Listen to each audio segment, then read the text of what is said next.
Na Triglav teku mi je všeč v bistvu vsa povezanost med ljudmi, kako se skupaj družijo.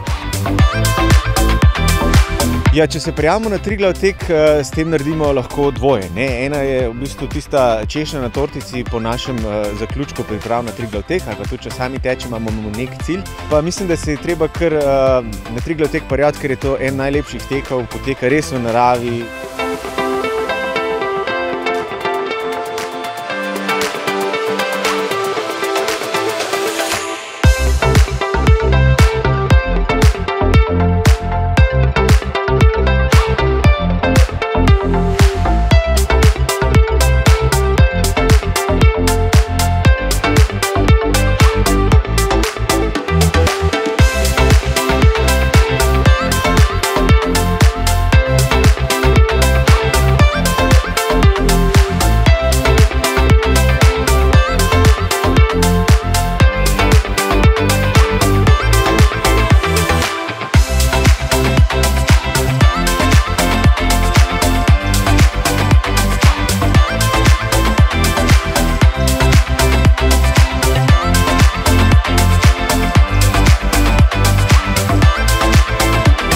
Veseljem hodim na ta dogodek, kajti je več kot le tek. V bistvu ta izjemna okolica, izjemno vzdušje, sami nasmejani, zadovoljni ljudje.